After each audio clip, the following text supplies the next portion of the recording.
Megan, here we are outside. You're in your Bobcat.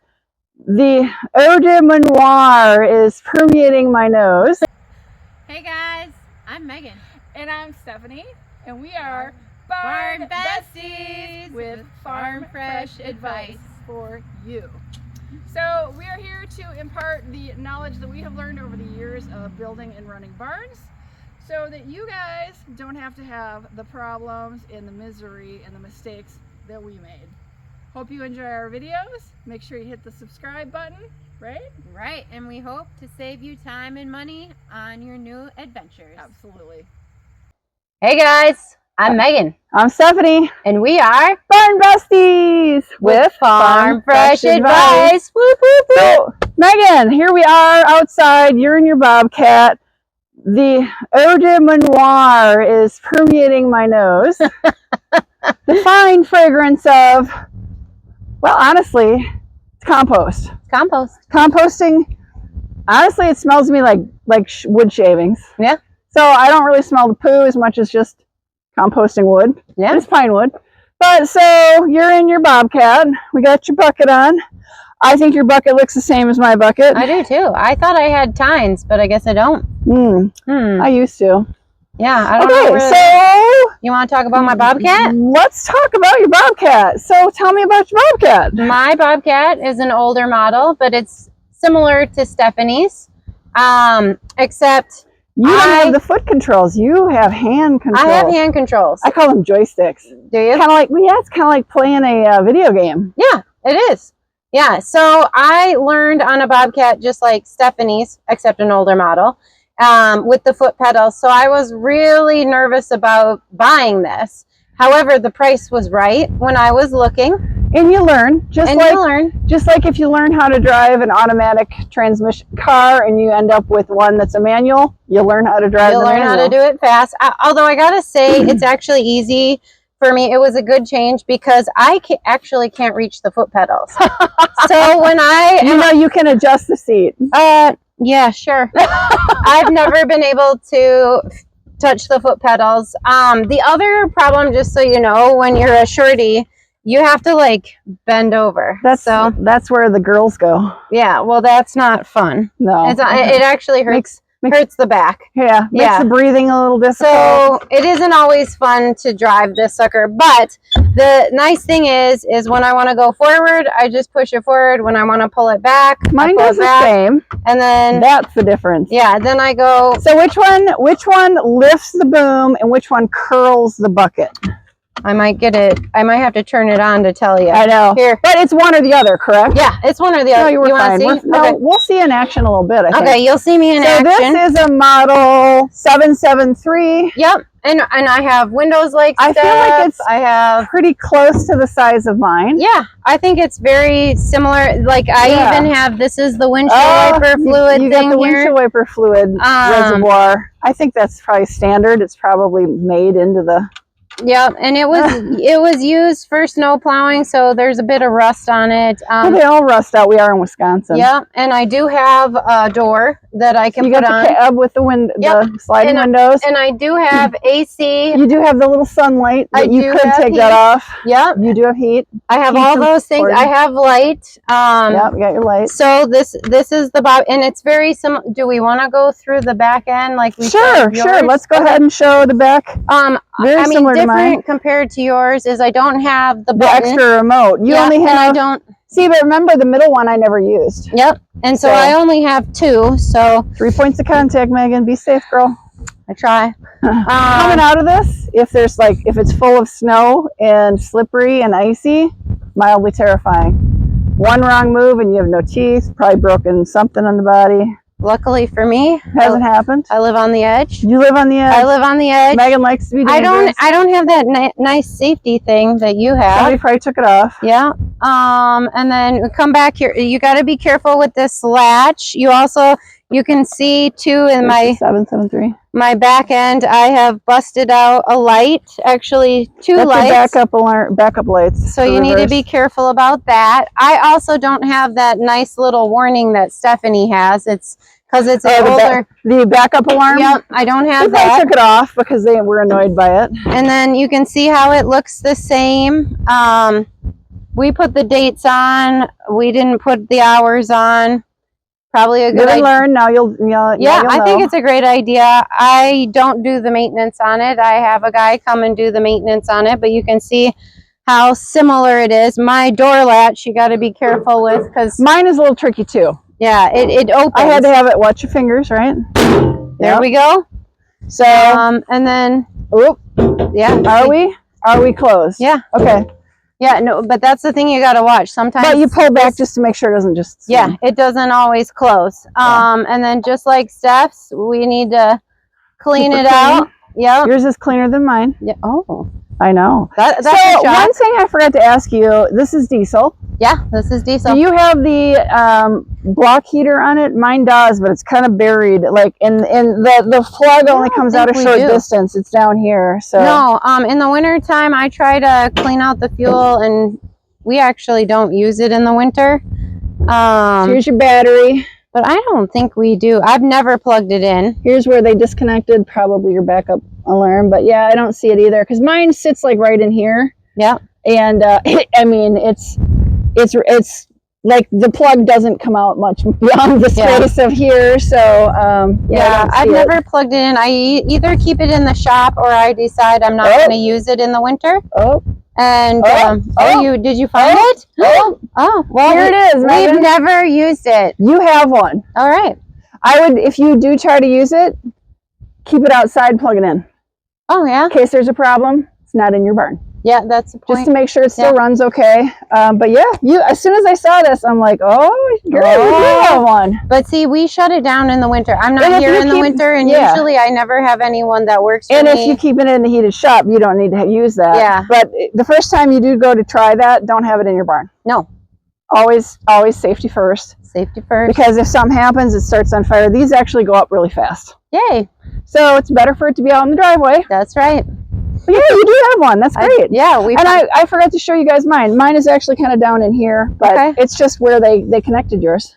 All right. Cool. How about that? Live and learn. Live and learn. Live and learn. I'm probably still never going to use it. It's fine. Because like I said, with my barn, I'm typically the only one to drive it except for the gentleman that comes over to maintenance it, do the maintenance, as well as he does the bush hog. I don't do the bush hog. So yeah, it's usually only the two of us. I've driven it. You have driven it, but you have experience. I do have experience because obviously I own one, but mine is a foot pedal. So when I do go to use it, I go very slow to try to figure out which one raises the boom, which one curls the bucket. I feel like this one raises the boom, this one curls the bucket, but I don't know until it's been a while. Honestly. Yeah, because like I don't even think about it with my feet. And the funny thing is, last time I was in this, which is probably a month ago, my feet are pushing hard on the ground, trying to figure out like, where are the pedals?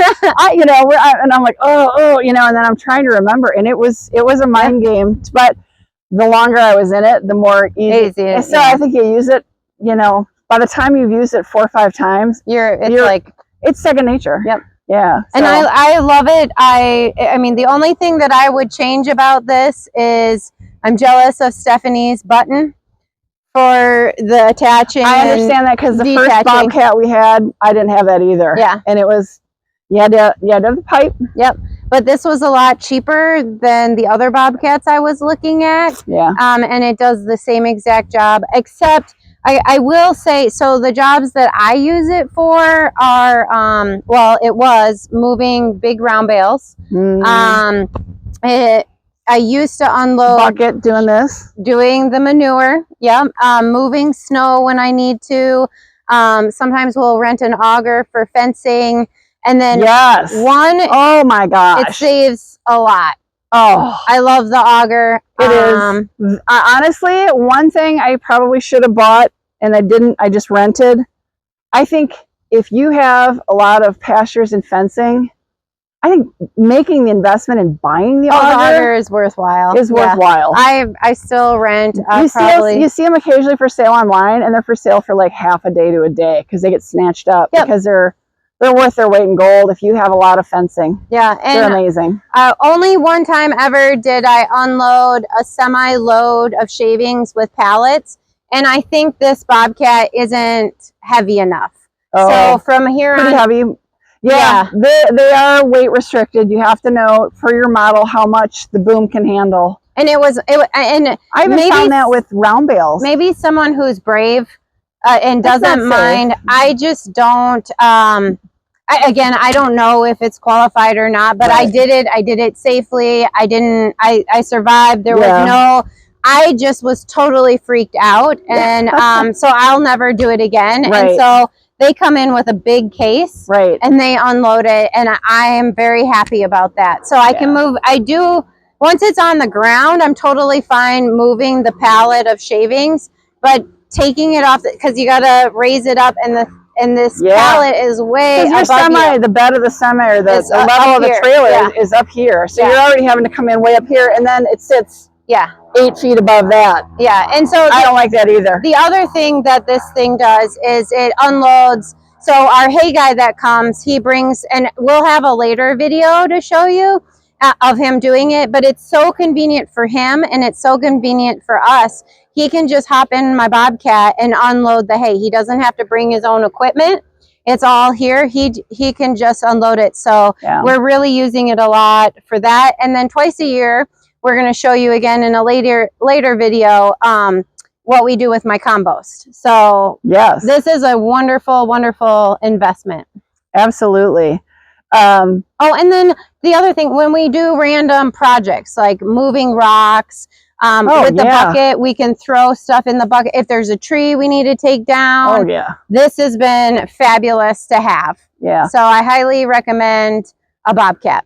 On mine, we talked about the fact that I'm moving my round bales. Now, round bales come in a lot of sizes. So, and I had spoken in a previous video how I had, prior to us raising our own hay, I had been buying hay at auction, and you can get various sizes of, it's whatever obviously is brought to the auction.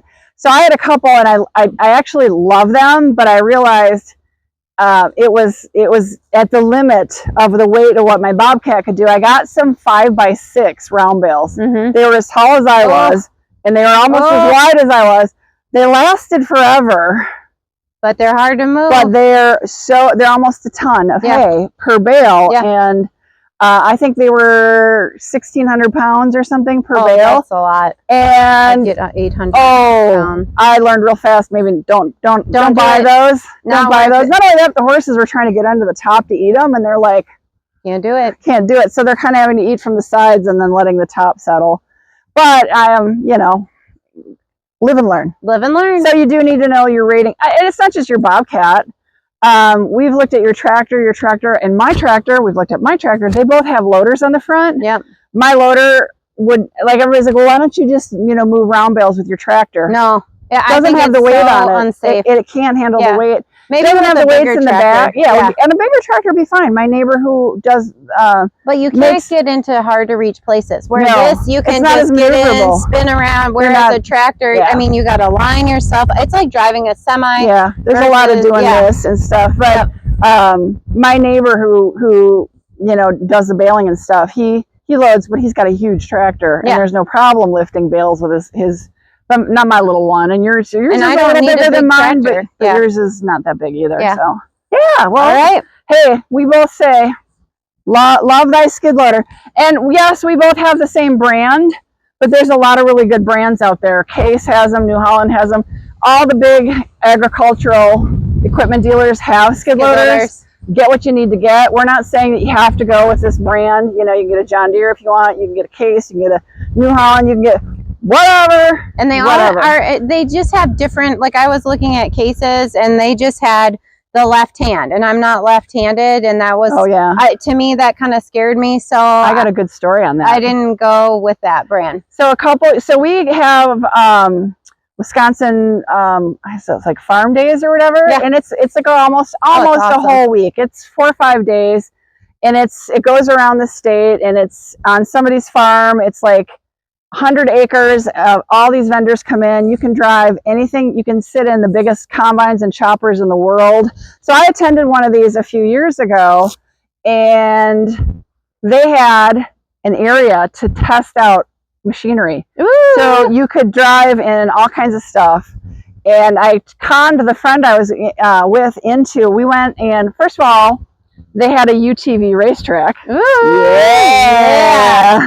So we were zooming around on various UTVs, but they also had a ton of a ton of skid loaders available, and they had dirt piles and things. Oh, you could go try out all kinds of different skid loaders. And I went in, and let me tell you how fancy they are now.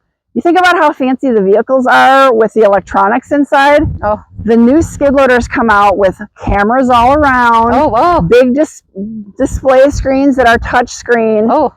Way fancy. Way fancy. All these fancy electronic controls. And I mean, smooth as butter. I'm pretty jerky still in mine. It has to do with the hydrostatics on the drives and all that, being a little older. I mean, smooth as butter. It was like, wow. I mean, it was like being in a luxury vehicle. Yeah. Really, I was mostly impressed. We talked about it in a prior video. When you're inside driving this, you can't see around you. This is to dangerous. have the videos, that'd be great. To have cameras, you could see your backup cameras, side view cameras. Oh, that's brilliant. So you could see around you to make sure you're not, like when you're in a tight building, to make sure you're not getting too close to a wall, to make sure there's not a little kid, a human, that would be some totally sort of different. small or large human next to you or another vehicle. I was so impressed. So if you got an unlimited budget, there's some amazing new features that I was like, wow. Woo. I was completely impressed. Cool. So yeah, you got a little friend. Yeah. There we go. Bugs are out. Okay, well, thank you, Megan. Yeah, I love having you guys over. Yeah, and it's nice to see we have almost the same piece of equipment and what we use. Very similar stuff. Yeah. But I think on our next video, you're going to show us. You've got a brush hog for this, right? We sure do. So we'll show you that too. So cool. All right. All right. Thanks guys. Have a great one. We'll see you on our next video.